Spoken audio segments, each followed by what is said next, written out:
Assalamualaikum warahmatullahi wabarakatuh. Perkenalkan, nama saya Tommy Kurniawan Islami Tanjung dengan NIM belakang 246. Jadi, saya di sini sebagai moderator dari kelompok 3 yang akan membahas mengenai materi tentang sistem ekonomi pasar.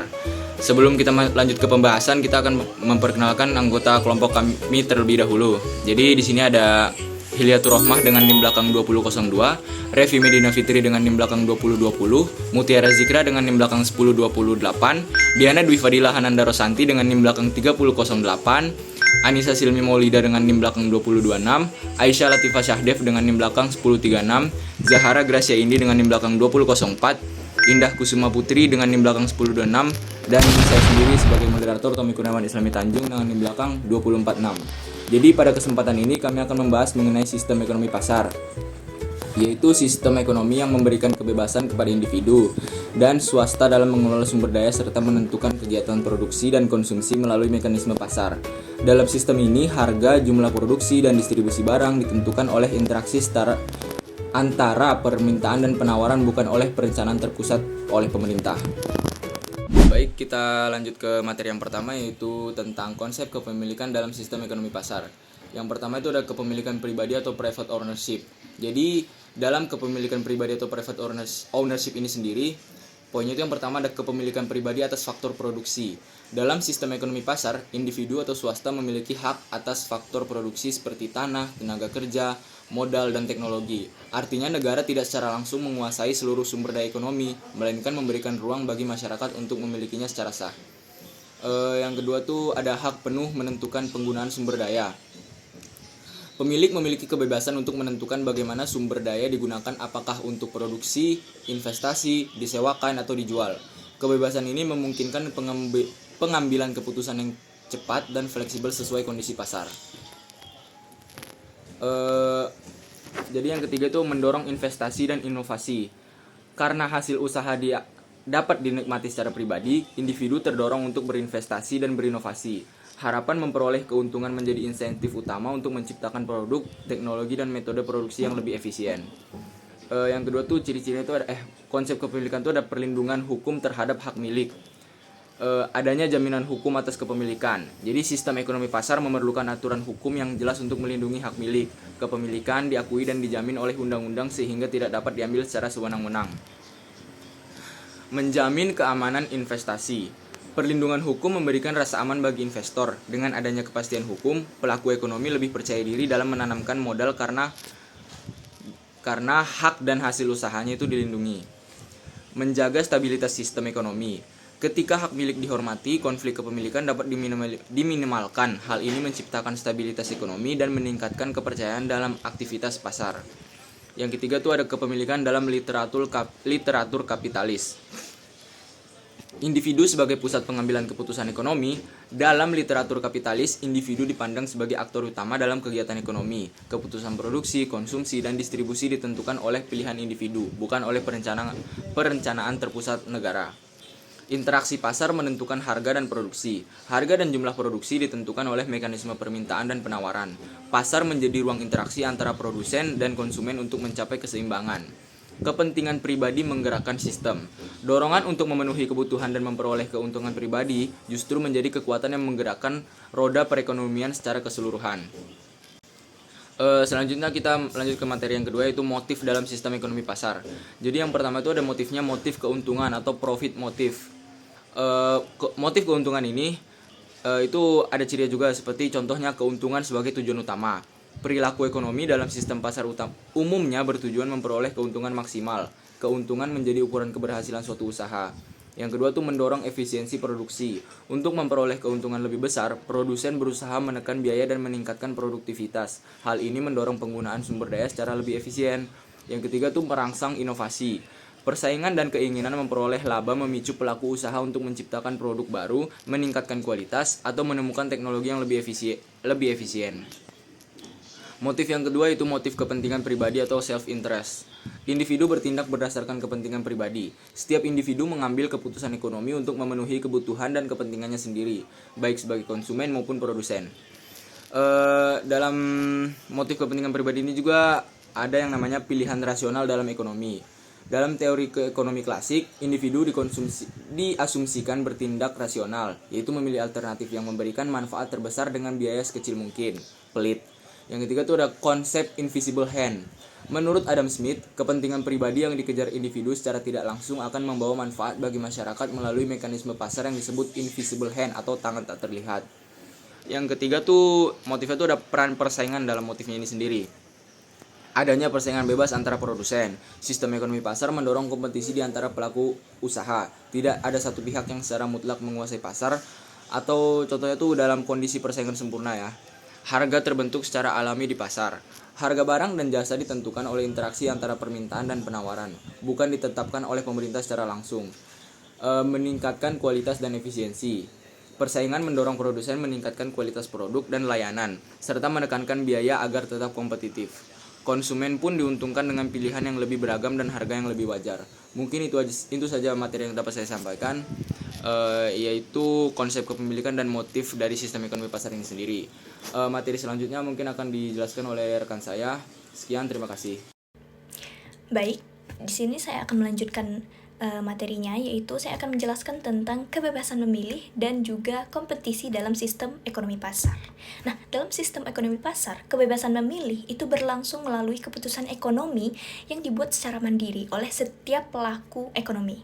Konsumen itu bebas menentukan barang dan jasa apa yang ingin mereka beli, sesuai dengan kebutuhan mereka, sesuai dengan selera mereka, dan kemampuan pendapatan mereka. Keputusan tersebut tidak ditentukan oleh pemerintah, melainkan oleh pilihan individu yang dipengaruhi oleh harga pasar. Ketika harga berubah, konsumen itu menyesuaikan pilihannya, sehingga pada pola konsumsi itu terbentuk dari keputusan pribadi yang bersifat sukarela. Di sisi lain, produsen juga memiliki kebebasan dalam menentukan kegiatan usahanya. Mereka bebas memilih barang apa yang akan diproduksi, berapa jumlahnya, serta bagaimana cara memproduksinya. Keputusan ini didasarkan pada pertimbangan biaya dan kemungkinan memperoleh keuntungan. Jika suatu barang banyak diminati dan memberikan keuntungan, produsen cenderung meningkatkan produksinya. Nah, sebaliknya jika tidak menguntungkan, produksinya akan dikurangi atau dihentikan. Nah, dengan demikian, kebebasan memilih dalam sistem ekonomi pasar itu berjalan melalui respons terhadap harga dan keuntungan. Kebebasan memilih juga terlihat dalam penggunaan faktor produksi. Tenaga kerja itu bebas memilih jenis pekerjaan yang dianggap paling sesuai atau menguntungkan. Pemilik modal bebas juga menentukan kemana modalnya akan diinvestasikan. Sumber daya itu dapat berpindah dari satu sektor ke sektor lainnya mengikuti peluang keuntungan yang lebih besar. Perbedaan ini pun terjadi karena adanya kebebasan dalam mengambil keputusan ekonomi. Nah, selanjutnya saya akan menjelaskan tentang kompetisi. Dalam sistem ekonomi pasar, kompetisi itu muncul karena banyaknya pelaku ekonomi yang memiliki kebebasan untuk masuk dan keluar dari pasar. Perusahaan-perusahaan itu bersaing menawarkan barang atau jasa yang serupa untuk menarik konsumen. Persaingan ini terjadi dalam bentuk harga, kualitas, maupun cara produksinya. Tidak ada satu produsen pun yang secara mutlak itu menentukan harga, karena harga itu terbentuk dari interaksi permintaan dan penawaran secara keseluruhan. Kompetisi itu berlangsung secara terus-menerus. Ketika suatu perusahaan tidak mampu bersaing, misalnya karena biaya produksinya terlalu tinggi atau produknya kurang diminati, perusahaan tersebut akan mengalami kerugian dan bisa keluar dari pasar. Sebaliknya, jika terdapat peluang keuntungan, perusahaan baru dapat masuk ke pasar dan ikut bersaing. Dengan demikian, dalam sistem ekonomi pasar, kompetisi terjadi sebagai akibat langsung dari kebebasan memilih yang dimiliki oleh konsumen dan juga produsen. Nah, itulah yang dapat saya jelaskan tentang kebebasan memilih dan juga kompetisi dalam sistem ekonomi pasar. Materi selanjutnya akan dijelaskan oleh teman saya. Dalam sistem ekonomi pasar, kelas sendiri berarti tingkatan dalam suatu ruang, status, maupun kualitas. Nah, dalam sistem ekonomi pasar, struktur kelas terbentuk berdasarkan kepemilikan faktor-faktor produksi seperti tanah, tenaga kerja, modal, dan kewirausahaan. Nah, karena sistem ini mengakui hak milik pribadi, maka individu atau kelompok yang memiliki modal dan aset produktif cenderung berada pada posisi ekonomi yang lebih tinggi dibandingkan mereka yang hanya memiliki tenaga kerja. Menurut Sadano Sukirno dalam mikroekonomi teori pengantar, distribusi pendapatan dalam ekonomi pasar ditentukan oleh kontribusi dan kepemilikan faktor produksi. Nah, artinya mereka yang memiliki modal besar akan memperoleh laba dan bunga, sedangkan tenaga kerja memperoleh upah. Perbedaan kepemilikan inilah yang menjadi dasar terbentuknya kelas ekonomi tersebut. Secara umum, dalam sistem ekonomi pasar terdapat beberapa kelompok atau kelas ekonomi. Yang pertama yaitu kelas pemilik modal atau kapitalis. Nah, kelompok ini memiliki alat produksi seperti pabrik, tanah yang luas, perusahaan, dan modal finansial. Nah, mereka memperoleh pendapatan dalam bentuk laba, dividen, dan bunga. Dalam ekonomi modern, ini dapat berupa pengusaha besar, investor, dan bahkan pemegang saham mayoritas. Yang kedua, ada kelas menengah. Kelas menengah ini terdiri dari profesional, manajer, pengusaha kecil menengah, dan pegawai dengan keterampilan yang cukup tinggi. Mereka memperoleh pendapatan dari gaji, usaha kecil, dan bahkan dari kombinasi keduanya. Selanjutnya yaitu kelas pekerja atau buruh. Nah, kelompok ini tidak memiliki alat produksi dan hanya mengandalkan tenaga kerja mereka untuk mendapatkan upah. Pendapatan mereka relatif terbatas dan bergantung pada kondisi dari pasar tenaga kerjanya sendiri. Selanjutnya yaitu konsentrasi kekuasaan dalam sistem ekonomi pasar dapat muncul dalam beberapa bentuk. Nah, yang pertama yaitu monopoli. Pasar dikuasai oleh suatu perusahaan yang menjadi satu-satunya penjual. Nah, perusahaan ini dapat menentukan harga karena tidak memiliki pesaing. Yang kedua yaitu oligopoli. Nah, pasar dikuasai oleh beberapa perusahaan besar yang memiliki pengaruh signifikan terhadap harga dan produksi. Nah, penyebab terjadinya konsentrasi kekuasaan yang pertama yaitu penguasaan modal besar. Nah, perusahaan dengan modal besar mampu memperluas usaha dan menyingkirkan pesaing-pesaing kecilnya. Yang kedua, efisiensi skala besar atau economies of scale, yang dimana perusahaan besar dapat memproduksi dengan biaya lebih rendah, sehingga sulit disaingi oleh perusahaan lain. Yang ketiga, akses terhadap teknologi dan informasi. Nah, penguasaan teknologi modern memperkuat dominasi perusahaan besar, sehingga perusahaan yang dominan terhadap teknologi atau kurangnya teknologi akan membuat sulit untuk disaingi. Yang keempat yaitu integrasi vertikal dan horizontal, yang dimana perusahaan menguasai seluruh rantai produksi atau menghubungkan diri dengan pesaing. Selanjutnya, dampak konsentrasi kekuasaan. Yang pertama yaitu distribusi pendapatan, yang kedua akses terhadap sumber daya, yang ketiga kesempatan usaha bagi UMKM, yang keempat yaitu stabilitas ekonomi nasional.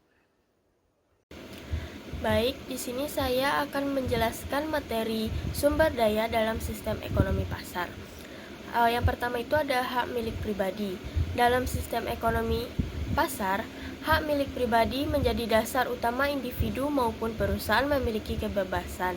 Yang pertama itu memiliki dan mengelola tanah, misalnya untuk pertanian, properti, dan industri. Yang kedua itu ada menggunakan dan mengembangkan modal, seperti uang, mesin, dan teknologi.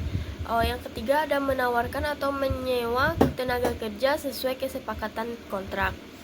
Hak milik ini dilindungi hukum sehingga pemilik dapat mengambil keputusan produksi secara mandiri, menjual atau menyewakan asetnya, dan mengalihkan kepemilikan melalui jual beli atau warisan.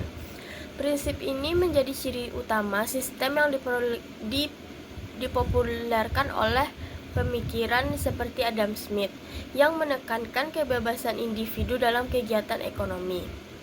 Yang kedua itu ada mekanisme harga. Harga berfungsi sebagai sinyal ekonomi yang mengatur apa yang diproduksi. Jika permintaan tinggi, harga naik dan produsen terdorong menambah produksi. Yang kedua itu bagaimana cara produksi. Produsen memilih metode paling efisien agar biaya rendah dan keuntungan maksimal.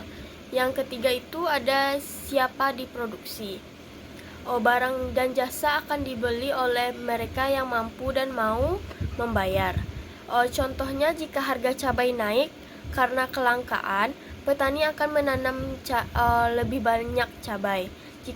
Yang kedua itu jika suatu produk tidak laku, maka produsen akan mengurangi atau menghentikan produksi.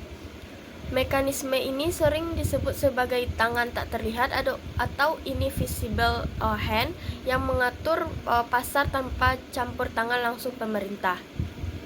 Yang ketiga itu ada kompetisi atau persaingan bebas.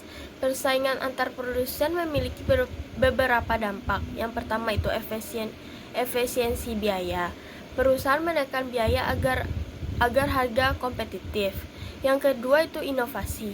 Perusahaan menciptakan produk agar unggul di pasaran. Yang terakhir itu peningkatan kualitas. Konsumen diuntungkan karena banyak pilihan. Namun jika persaingan tidak sehat atau terjadi monopoli, pasar bisa gagal atau market failure. Sehingga dalam praktiknya pemerintah tetap memiliki peran pengawasan. Baik, di sini saya akan menjelaskan materi selanjutnya yaitu distribusi pendapatan dalam sistem ekonomi pasar. Yang pertama itu ada berdasarkan kepemilikan faktor produksi. Pendapatan dibagi sesuai kontribusi faktor produksi. Yang pertama itu ada tenaga kerja, itu menerima upah atau gaji. Yang kedua atau pemilik modal itu menerima bunga atau dividen. Yang ketiga itu pemilik tanah itu menerima sewa atau rent. Yang terakhir ada wirausaha, itu memperoleh laba atau profit. Artinya semakin besar kepemilikan aset atau modal, semakin besar juga potensi pendapatan. Yang kedua atau ada ketimpangan. Karena kepemilikan aset dan kemampuan individu berbeda-beda, orang dengan modal besar memperoleh pendapatan pasif lebih tinggi, sedangkan pekerjaan tanpa keahlian khusus cenderung menerima upah lebih rendah. Dan juga akses pendidikan dan peluang juga mempengaruhi pendapatan. Yang akibatnya sistem ini cenderung menghasilkan ketimpangan distribusi pendapatan. Dalam konteks ini, pemikiran seperti Karl Marx mengkritik sistem kapitalis karena dianggap menciptakan kesenjangan antara pemilik modal dan pekerja. Yang ketiga itu ada berdasarkan produktivitas. Dalam teori ekonomi modern, individu dengan keahlian tinggi seperti dokter spesialis, insinyur, atau ahli IT mendapatkan pendapatan lebih tinggi, sedangkan pemilik aset produktif seperti saham, properti, dan perusahaan memperoleh keuntungan lebih besar. Pendapatan dianggap mencerminkan kontribusi atau nilai produktivitas di pasar. Dalam praktiknya, produktivitas tidak selalu sebanding dengan kesejahteraan, karena dipengaruhi juga oleh struktur pasar dan kekuatan tawar-menawar. Nah, dalam sistem ekonomi pasar, kegiatan ekonomi ditentukan oleh mekanisme permintaan dan penawaran. Namun, pemerintah tetap memiliki peran penting untuk memastikan pasar berjalan secara adil, stabil, dan mendukung kesejahteraan masyarakat. Pemerintah merumuskan kebijakan publik seperti regulasi, pemberian insentif, serta penciptaan kepastian hukum agar dunia usaha tetap berkembang dan persaingan tetap sehat. Kebijakan yang tepat dapat mendorong pertumbuhan ekonomi dan inovasi, sedangkan kebijakan yang kurang tepat dapat menimbulkan dampak yang sangat tidak diinginkan dan menghambat pasar. Oleh karena itu, peran pemerintah dalam sistem ekonomi pasar adalah menjaga keseimbangan antara kebebasan pasar dan kepentingan masyarakat luas. Kita lanjut ke insentif. Insentif dalam sistem ekonomi pasar adalah dorongan finansial dan material, terutama harga dan laba, yang memotivasi produsen untuk meningkatkan efisiensi dan inovasi serta mendorong konsumen dalam perilaku konsumsi. Mekanisme ini menyelaraskan kepentingan diri dengan kebutuhan pasar, mendorong persaingan ketat demi kualitas dan pertumbuhan ekonomi. Nah, insentif utama dalam ekonomi pasar berupa yang pertama ada keuntungan atau laba. Ini merupakan motivasi utama produsen untuk berinovasi, meningkatkan kualitas dan efisiensi produksi agar memperoleh pendapatan lebih tinggi. Yang kedua ada sinyal harga. Harga tinggi mendorong produsen meningkatkan pasokan dan konsumen mengurangi konsumsi. Sebaliknya, harga rendah mendorong konsumsi. Yang ketiga ada persaingan. Hal ini mendorong perusahaan membuat produk terbaik untuk memenangkan konsumen. Dan yang selanjutnya hak milik pribadi, yaitu memberikan jaminan keamanan bagi individu untuk berinvestasi dan mengembangkan usahanya. Lanjut, ada insentif atau finansial pajak, yaitu keringanan pajak atau subsidi dari pemerintah untuk mengarahkan perilaku tertentu, misalnya insentif untuk energi hijau. Nah, insentif ini memastikan sumber daya dialokasikan secara efisien berdasarkan kebutuhan pasar dan rencana pusat. Mungkin sekian yang saya sampaikan, saya kembalikan kepada moderator. Ini saya akan mencoba memaparkan materi bagian saya untuk presentasi, yaitu mengenai siapa yang mengatur produksi, juga tentang kebebasan pribadi dan pengangguran dan inflasi.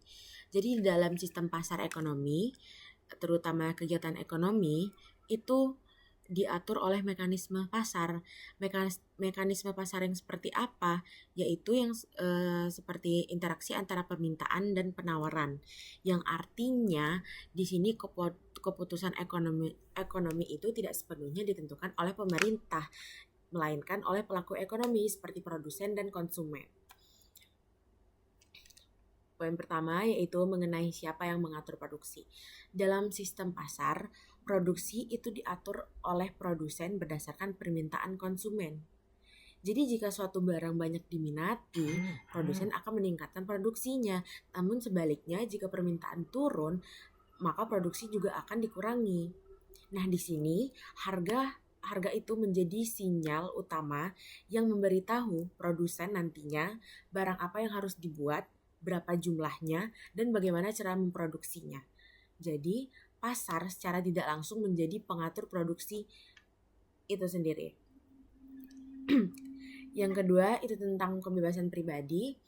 Nah, di dalam sistem pasar itu memberikan kebebasan ekonomi yang cukup luas kepada individu.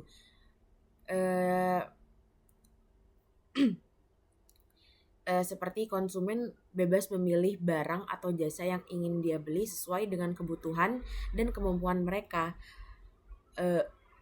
Di sisi lain juga produsen juga bebas menentukan usaha apa yang ingin mereka jalankan, bagaimana cara mereka memproduksi, dan kepada siapa mereka menjualnya nanti. Kebebasan ini mendorong kreativitas, inovasi, dan persaingan dalam ekonomi. Poin terakhir, yaitu mengenai pengangguran dan inflasi. Dalam sistem pasar, pengangguran dan inflasi bisa terjadi karena perubahan permintaan dan penawaran. Misalnya nih, jika permintaan terhadap suatu produk itu menurun, perusahaan bisa mengurangi produksi atau bahkan memutuskan hubungan kerja, sehingga pengangguran itu akan meningkat nantinya. Sementara itu, inflasi bisa terjadi jika permintaan barang lebih besar dari jumlah stok yang tersedia atau barang yang tersedia, sehingga harganya akan naik karena barang yang ada itu sedikit, tetapi jumlah permintaan pasarnya itu lebih banyak. Nah, pada kasus ini pemerintah biasanya tetap berperan dalam mengendalikan dampak ini, misalnya melalui kebijakan moneter dan fiskal, tapi tidak sepenuhnya mengatur pasar. Jadi kesimpulannya, sistem pasar ekonomi itu menekankan kebebasan individu dan mekanisme harga.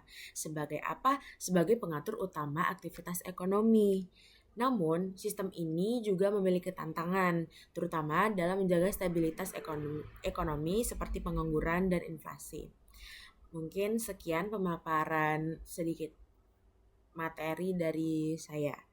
Saya kembalikan kepada moderator. Baiklah, di sini saya akan menjelaskan tentang eksploitasi, pendapatan, dan harga dalam sistem ekonomi pasar.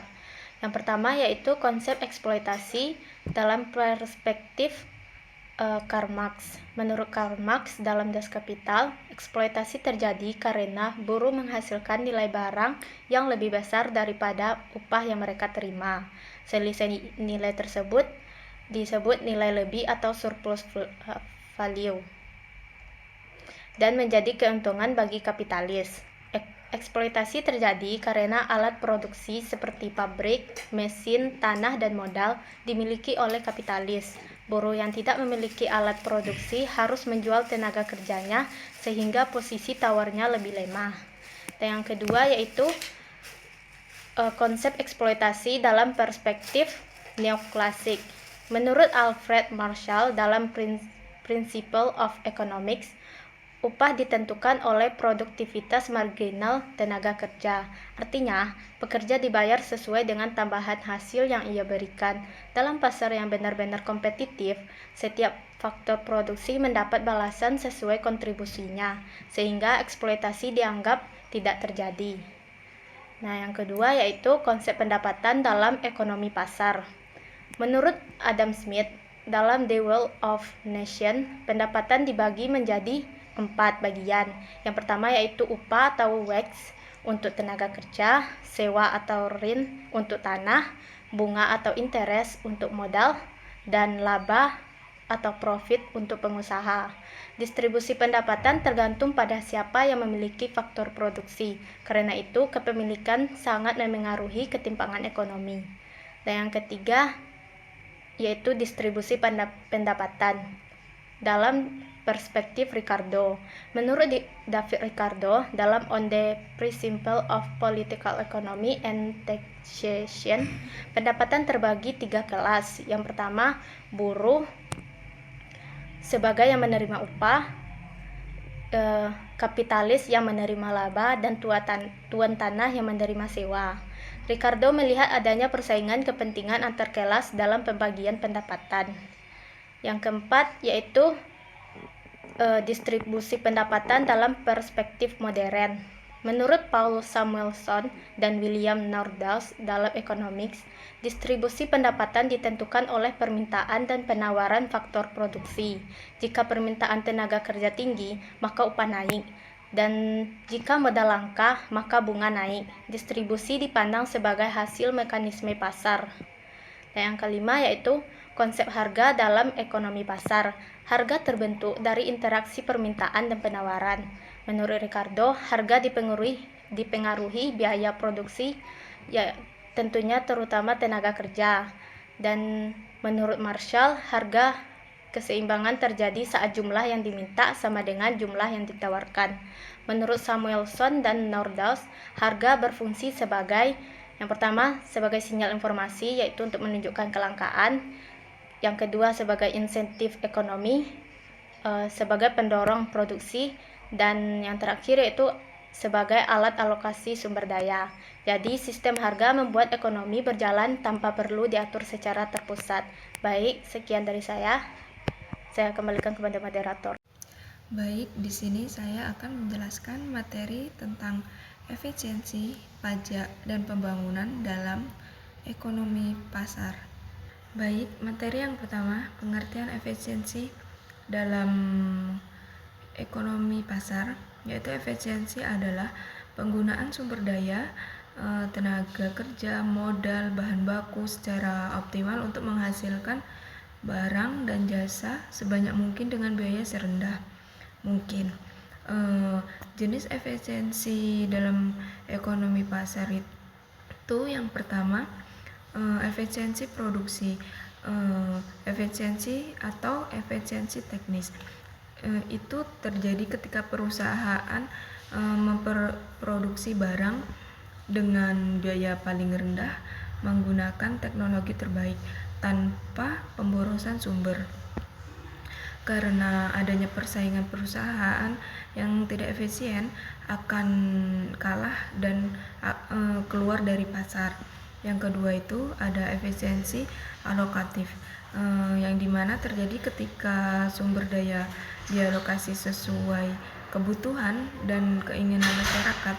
Dalam ekonomi pasar, jika permintaan tinggi, harga naik, produksi meningkat, dan jika permintaan rendah, harga turun, produksi berkurang. Harga ini menjadi kayak sinyal bagi produsen dan konsumen. Yang ketiga itu ada efisiensi dinamis, yaitu yang terjadi ketika perusahaan terus berinovasi untuk meningkatkan kualitas dan penurunan biaya produksi. Contohnya seperti nyata bisa dilihat pada perusahaan teknologi seperti Samsung, elektronik yang terus berinovasi agar tetap kompetitif.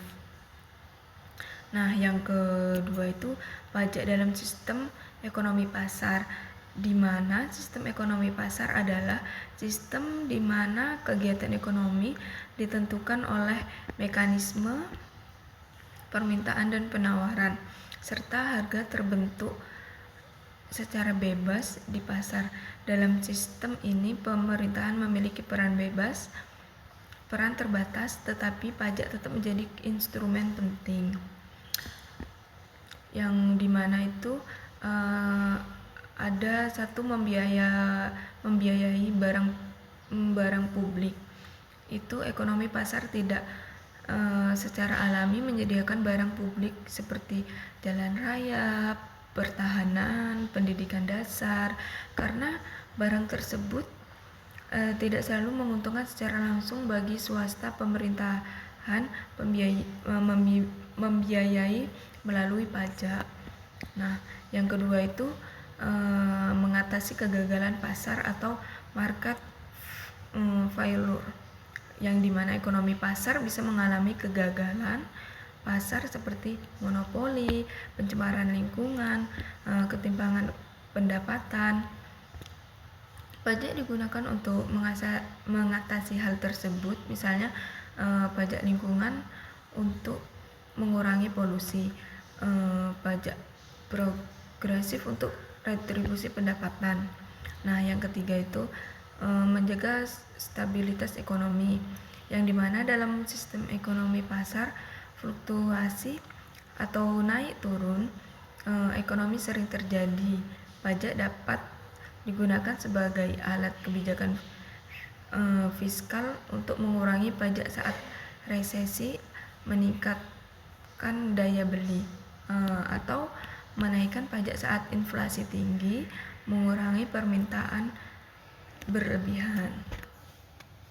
Nah, yang ketiga itu ada pembangunan dalam sistem ekonomi pasar, yang dimana sistem ekonomi pasar adalah sistem ekonomi di mana kegiatan produksi dan distribusi ditentukan oleh mekanisme permintaan dan penawaran.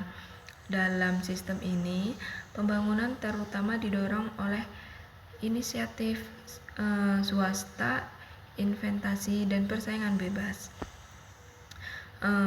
Dalam pembangunan sistem ekonomi pasar ini ada beberapa faktor pendorong pembangunan dalam ekonomi pasar, yaitu yang pertama investasi swasta, yang dimana perusahaan menanamkan modal untuk membuka usaha baru, memperluas produksi, dan menciptakan lapangan kerja. Contohnya itu seperti negara yang berkembang pesat melalui ekonomi pasar adalah Amerika Serikat dan Jepang, yang mengandalkan sektor swasta dan inovasi. Nah, yang kedua itu ada persaingan, yang dimana persaingan mendorong efisiensi produksi, inovasi teknologi, harga yang lebih kompetitif. Misalnya itu seperti perusahaan teknologi seperti Microsoft dan Google berkembang karena kompetisi yang ketat di pasar. Nah, yang ketiga itu ada mekanisme harga, yang dimana harga menjadi sinyal bagi produsen untuk menentukan apa yang harus diproduksi. jika permintaan tinggi, produksi meningkat sehingga ekonomi tumbuh. Baiklah, itu saja materi yang dapat saya sampaikan. Sekian, terima kasih. Di sini saya akan memberikan materi mengenai pemeliharaan kesehatan, kelebihan sistem ekonomi pasar, dan juga kekurangan sistem ekonomi pasar. Sebelumnya, perkenalkan, saya Revi Medina Fitri dengan NIM akhir 2020. Nah, yang pertama adalah pemeliharaan kesehatan dalam sistem ekonomi pasar. Nah, jadi kan sistem ekonomi pasar itu adalah sistem ekonomi yang dimana semua kegiatan ekonominya itu dipengaruhi oleh permintaan juga penawaran. Dan di sistem ini ikut campur tangan pemerintah itu hanya sedikit.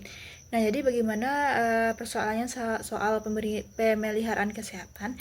Jadi di sini tuh berarti rumah sakit itu biasanya dimiliki oleh swasta. Dan dimana harga buat rumah sakit itu biasanya ditentukan dengan harga pasar, dan juga biasanya orang yang berlebih dalam hal ekonominya atau orang yang kaya itu bakalan lebih cepat dan juga lebih lengkap dalam mendapatkan pelayanan kesehatan. Nah, jadi bagaimana dampaknya dalam kesehatan?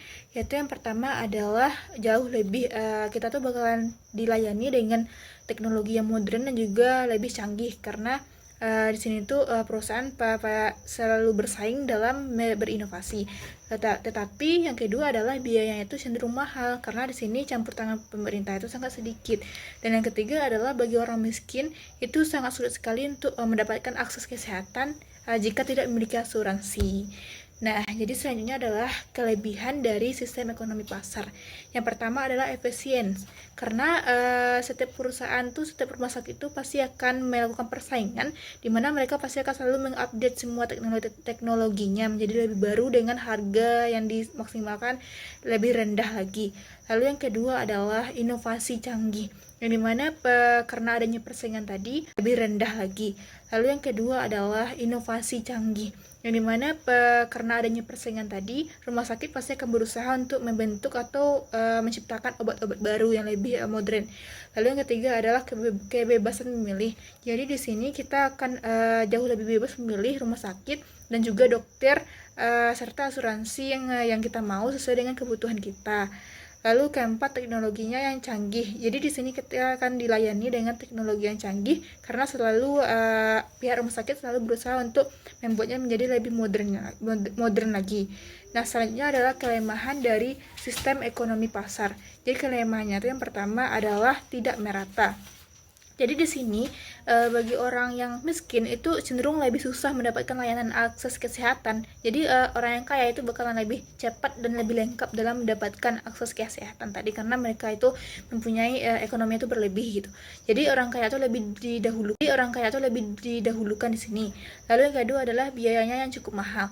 Jadi karena campur tangan pemerintah itu sedikit, jadi buat biaya rumah sakit ini cenderung lebih mahal. Lalu yang ketiga adalah cenderung akan mendorong terhadap terjadinya ketimpangan kesehatan, yang dimana kan di sini tuh konsepnya kalau yang kaya itu bakalan lebih gampang mendapatkan akses kesehatan, sedangkan yang miskin itu bakalan susah karena tidak sesuai dengan asuransi karena kesulitan dalam mendapatkan asuransi. Jadi cenderung akan mendorong kita terjadinya ketimpangan sosial di dalam kesehatan tadi. Nah, mungkin hanya itu yang dapat saya sampaikan. Terima kasih. Saya kembalikan kepada moderator. Mungkin itu saja materi yang dapat kami sampaikan tentang sistem ekonomi pasar. Harapan kami agar orang-orang yang menonton ini dapat mencerna apa yang kami sampaikan dengan baik. Mungkin itu saja. Terima kasih. Wassalamualaikum warahmatullahi wabarakatuh.